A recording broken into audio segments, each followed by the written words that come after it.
طالع آزما قوتوں کی خوشنودی کے لیے نام نہاد ملکی مفاد کے نام پر بدنام زمانہ نظریہ ضرورت متعارف کرانے والے سابق چیف جسٹس پاکستان محمد منیر نے مولوی تمیز الدین کیس کے بعد یوسف پٹیل اور ڈوسو کیس میں ایسے متنازع فیصلے دیے جن کے نتیجے میں نہ صرف ملک میں آمرانہ طرز حکومت کو فروغ ملا بلکہ سن 1971 میں ملک 2 ٹکڑوں میں تقسیم ہو گیا۔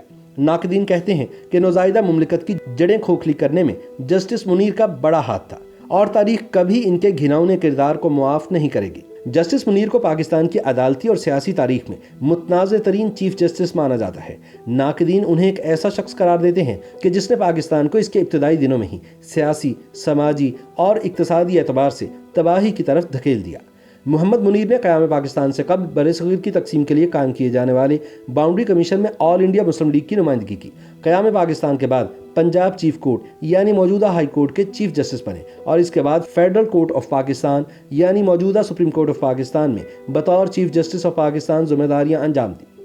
جسٹس محمد منیر جج کی حیثیت سے اپنے طویل کیریئر کے دوران اپنا متنازع کردار ادا کر کے 26 جون سن 1981 کو دنیا فانی سے کوچ کر گئے۔ سپریم کورٹ بار ایسوسی ایشن کے سابق صدر اور ملک کے ممتاز قانون دان حامد خان پاکستان کی آئینی اور سیاسی تاریخ کے بارے میں اپنی ضخیم اور مقبول کتاب constitutional and political history of Pakistan میں لکھتے ہیں کہ بطور جج جسٹس منیر کی قابلیت اور علمی حیثیت شک و شبے سے بالا ہے، لیکن کاش ان کے ارادے بھی نیک ہوتے۔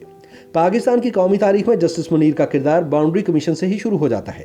باؤنڈری کمیشن کے ذریعے پنجاب کی ایسی تقسیم جس کی وجہ سے آزادی کے وقت بڑے پیمانے پر ہجرت اور قتل و غارت گری کے علاوہ کشمیر جیسا پیچیدہ مسئلہ بھی پیدا ہو گیا جو کہ برصغیر کی 2 بڑی طاقتوں کے درمیان آج بھی وجہ نزاع بنا ہوا ہے۔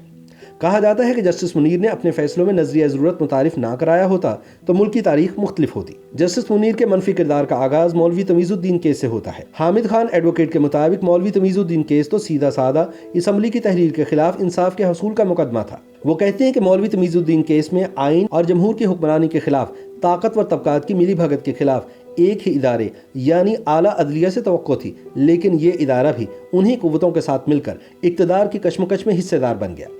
یاد رہے کہ 21 ستمبر سن 1954 کو آئین ساز اسمبلی نے گورنر جنرل کے اسمبلی کی تحلیل اور حکومت کی برخاستگی کے اختیارات سلب کر لیے تھے، جس کے جواب میں گورنر جنرل غلام محمد نے فوجی جنتا کی آشیرواد سے 23 روز بعد ایمرجنسی نافذ کر کے ملک کی پہلی اسمبلی کو گھر بھیج دیا تھا۔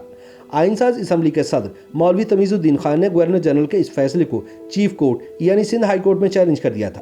چیف کورٹ نے مقدمے کی سماعت کے بعد گورنر جنرل کے حکم کو کالعدم قرار دیتے ہوئے آئین ساز اسمبلی کو بحال کرنے کا حکم دیا۔ اس کے بعد مرکزی حکومت سندھ چیف کورٹ کے فیصلے کے خلاف فیڈرل کورٹ میں چلی گئی۔ فیڈرل کورٹ نے اس مقدمے کا فیصلہ ٹیکنیکل یعنی اکثریتی بنیاد پر گورنر جنرل کے حق میں کر دیا، یعنی یہ قرار دیا کہ ان کی طرف سے آئین ساز اسمبلی کی تحلیل کا غیر قانونی اور آمرانہ اقدام درست تھا۔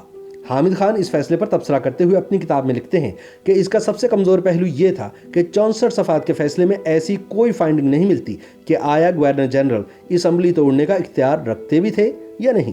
حامد خان کے بقول جسٹس منیر جیسے شخص سے یہ قطعاً پوشیدہ نہیں تھا کہ ان کا فیصلہ ملک کے جہاز کو گہرے پانیوں میں ڈبو کر رکھ دے گا۔ وہ کہتے ہیں کہ اس فیصلے نے جس میں گورنر جنرل کو انہوں نے ملکہ برطانیہ جیسے اختیارات دے دیے تھے، عدلیہ کے بارے میں عوام کے تاثر کو ہمیشہ کے لیے مجروح کر دیا۔ جسٹس منیر نے اپنے اس فیصلے میں سندھ چیف کورٹ کی سرزنش کی تھی اور لکھا تھا کہ عدالت کو فیصلہ کرتے ہوئے کبھی یہ پیش نظر نہیں رکھنا چاہیے کہ اس فیصلے کے نتائج کیا ہوں گے۔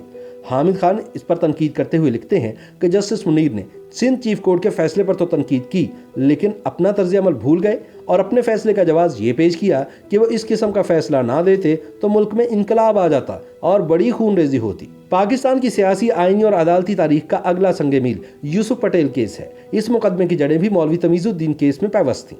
فیڈرل کورٹ آف پاکستان نے نظریہ ضرورت کی بنیاد پر مولوی تمیز الدین کیس کا جو فیصلہ دیا تھا، اس کے نتیجے میں صرف یہ نہیں ہوا کہ مقننہ بحال نہیں ہوئی، بلکہ اس فیصلے کے نتیجے میں ملک کے 46 قوانین بھی کالعدم قرار پائے۔ اس وجہ سے کار ریاست کے روزمرہ کے امور کی انجام دہی بھی ناممکن ہو گئی اور ملک ایک بہت بڑے بحران سے دوچار ہو گیا۔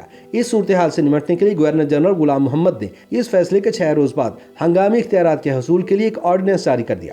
گورنر جنرل غلام محمد چاہتے تھے کہ تحلیل شدہ اسمبلی کی جگہ وہ اپنے نامزد افراد کے کنونشن منعقد کر کے ایک خود ساختہ آئین تیار کر لے۔ اس آرڈیننس کے ذریعے گورنر جنرل نے جو اختیارات حاصل کیے وہ غیر معمولی نوعیت کے سیاسی مضمرات رکھتے تھے۔